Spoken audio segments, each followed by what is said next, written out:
Hello, my name is Lloyd Ziff. I'm a photographer. For many years, I didn't say that. I said, I'm Lloyd Ziff, I'm an art director, a graphic designer, which is what I studied at Pratt in Brooklyn when I was in college. I started taking pictures my very last semester at Pratt. I happened to have one of the great teachers, Arthur Freed, who taught me that it was really about seeing and not about technical stuff. Photography seemed to be the most direct way of me expressing my feelings. I really liked photographing my friends. Some of my photographs of Robert Mapplethorpe and Patti Smith, Robert was a student with me at school and a friend, and Patti, his girlfriend, have now become rather well known. Patti used them in her book, Just Kids. It's amazing to me that they have this wonderful historic value. I continued being a graphic designer and an art director. My second job was designing album covers for CBS Records and eventually for magazines like Rolling Stone and House and Garden, then the revival of Vanity Fair, and then helped invent Condé Nast Traveler with Sir Harold Evans. All this time I was taking photographs for myself, so I decided that it was time to try to make a living and show them. It became the next phase and one of the more gratifying phases of my life.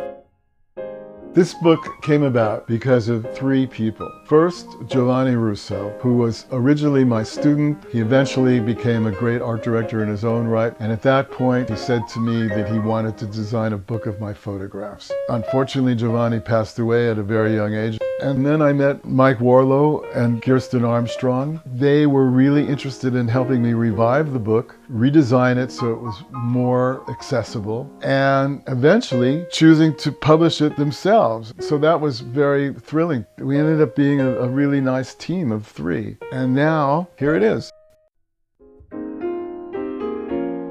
I naturally gravitated to black and white. I learned how to shoot with Tri-X. It's grainy and I liked that it was grainy. It was easy.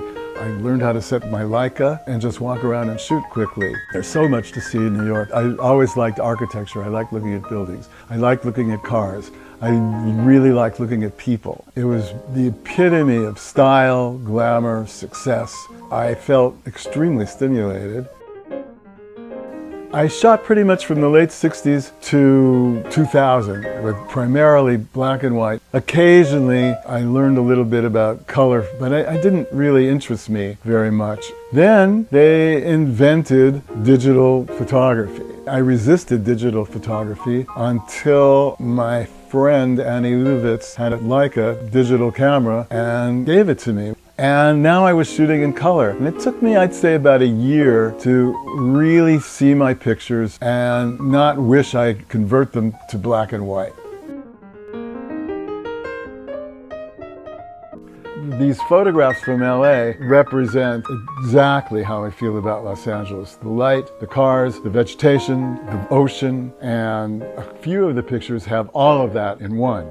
It's interesting for me to compare the pictures I shot in New York with pictures I shot when I went back home to LA, because in LA, I have a horizon line. There's a foreground, a middle ground, and a background. There's a lot of space in LA. So I'm much closer to the action. I'm a great observer of space and light. Those two things interested me the most. I got to work with Lee Friedlander in New York when I was designing album covers. He taught me a really valuable lesson. He said, there's pictures everywhere. Your job is to find them. And I did. We're doing this Kickstarter campaign to raise funds to publish this 2-volume book, New York, LA. It's thrilling to me that these pictures will soon, I hope, be out in the world and I can share my vision. I've gotten a lot of positive feedback on the photographs. Books are difficult to get published nowadays because you can get images wherever you want on the internet. But with Kickstarter, I have found that great work is actually getting out in the world in a new way, and I'm really grateful for that opportunity. I'd really like to thank you for your support in advance. And so I am. Thank you.